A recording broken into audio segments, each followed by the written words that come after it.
സാറേ നമസ്കാരം.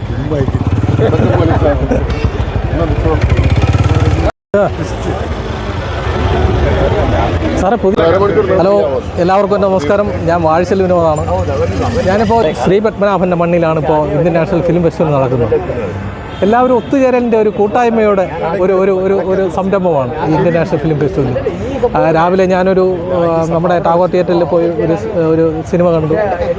അത് മ്യൂസിക്കുമായി ബന്ധപ്പെട്ടിട്ടുള്ള ഒരു ചിത്രമായിരുന്നു. അതായത് ഒരു രണ്ടാമത്തെ സിനിമ. അത് അത്യാവശ്യം കുഴപ്പമില്ലാത്ത നല്ലൊരു സിനിമയായിരുന്നു. പ്രത്യേകിച്ച് ഞാനൊരു മിമിക്രിക്കാരനാണ്. അപ്പോൾ എല്ലാവരും ഒരു മിമിക്രി കാണിക്കാറില്ലേ. ആദ്യമായി എത്തിയത് നമ്മുടെ ചെമ്മീൻ എന്ന ചിത്രത്തിലെ മലയാളികളുടെ മനസ്സിനെ കീഴടക്കിയ ഒരു നടിയാണ് ചെമ്മീനിലെ ഷീലയുടെ ശബ്ദം. കൊച്ചു മുരാളി, അങ്ങെന്താണ് ഈ പറയുന്നത്? അങ്ങേ ഞാൻ സ്നേഹിച്ചിട്ടില്ലെന്ന്.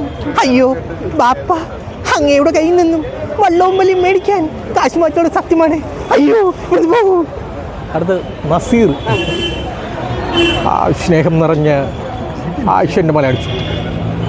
സത്യത്തിൽ ഇന്ത്യൻ നാഷണൽ ഫിലിം ഫെസ്റ്റിവൽ എന്ന് പറയുമ്പോൾ എൻ്റെ മനസ്സിൽ ഓടിയെത്തുന്നത് ചിറയെങ്കിലുള്ള എൻ്റെ പഴയ കുട്ടിക്കാലമാണ്.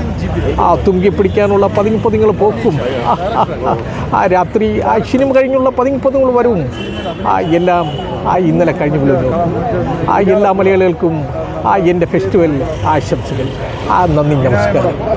എനിക്ക് വേട്ടയാൻ എന്ന സിനിമയിൽ ഞാൻ രജനീകാന്തിൻ്റെ കൂടെ അഭിനയിക്കാനുള്ള ഒരു അവസരം ഉണ്ടായി തന്നത് ഈ കമലഹാസൻ്റെ ശബ്ദം തന്നെയാണ്.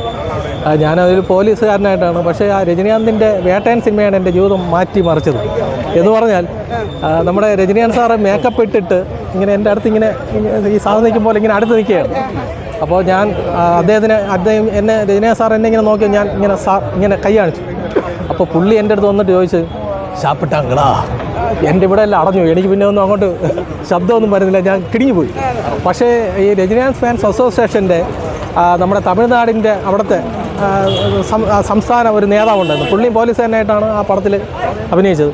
അപ്പോൾ പുള്ളി കയറി അങ്ങ് സംസാരിച്ചു. പിന്നെ ഞാനും സാറിൻ്റെ അടുത്ത് കയറി സംസാരിച്ചു. അപ്പോൾ ഈ കമലഹാസൻ്റെ ശബ്ദമുള്ളതുകൊണ്ട് ആ പടത്തിൻ്റെ മാനേജർ എന്നെ എപ്പോഴും ഇങ്ങനെ വിളിച്ചിട്ട്, ഇടാ കമലഹാസൻ്റെ ശബ്ദം പറഞ്ഞാണ് ഇങ്ങനെ പറഞ്ഞ് ലാസ്റ്റിൽ പുള്ളി ഞാനുമായിട്ട് നല്ല കമ്പനിയായി, ഈ രജനീകാന്ത് സാറിൻ്റെ പടത്തിലെ മാനേജറുമായിട്ട്. അപ്പോൾ പുള്ളി അവസാനം 3 ദിവസം ഷൂട്ട് കഴിഞ്ഞ് ഞാൻ തിരിച്ച് വീട്ടിലോട്ട് പോകുന്ന സമയത്തിന് പുള്ളി കാലിൽ തൊട്ട് ഞാൻ പറഞ്ഞു, അയ്യാ ഏതാവത് വേഷം ഉണ്ടെങ്കിൽ എന്നെ കൂപ്പിടുങ്കോ. അപ്പോൾ പുള്ളി എൻ്റെ അടുത്ത് പറഞ്ഞതാണ്, തമ്പി ഉങ്ങളുടെ തലവർ പടത്തിൽ താൻ നടിച്ചിരിക്കും, ഉങ്ങളുടെ തലവര മാറപ്പോറുന്നു. പക്ഷേ പുള്ളി പറഞ്ഞ സമയം നല്ലതായിരുന്നിരിക്കാം. അതിൻ്റെ 3-ൻ്റെ അന്നോട്ട് ഞാനങ്ങോട്ട് അഭിനയിക്കാൻ തുടങ്ങി. Cinema, serial. ഇപ്പോൾ കുടുംബശ്രീ ശാരദ, കോൺസ്റ്റബിൾ മഞ്ജു, ചട്ടമ്പിപ്പാറു, ഏതോ ജന്മ കൽപ്പനയിൽ, വീട്ടിലെ വിളക്ക്, സാന്ത്വനം 2, അഡ്വക്കേറ്റ് അഞ്ജലി, മഹാലക്ഷ്മി, സ്വയംവരപത്തിൽ, അങ്ങനെ 9 സീരിയൽ ഞാൻ ഇപ്പോൾ വേഷം ചെയ്യണമുണ്ട്. പിന്നെ ഇപ്പോൾ കുറച്ച് സിനിമ, ഈ നമ്മുടെ കളങ്കാവൽ, കെട്ടുകാഴ്ച, ജെറിയുടെ ആൺമക്കൾ, തയ്യൽ machine, Bombay hotel, PTA, Ajmal Bodhi, നേരറിയും നേരത്ത്, അങ്ങനെ ഒരു 10-23 പടം ഞാൻ അതിന് ശേഷം അഭിനയിച്ചു. അപ്പോൾ ആ കമലഹാസൻ, എനിക്ക് അവസരമുണ്ടായി തന്ന കമലഹാസൻ്റെ വോയിസ്, കൺമണി അൻപോട് കാതലൻ, ഞാൻ എഴുതും ലെറ്റർ പടി, കൺമണി അൻപോട് കാതലൻ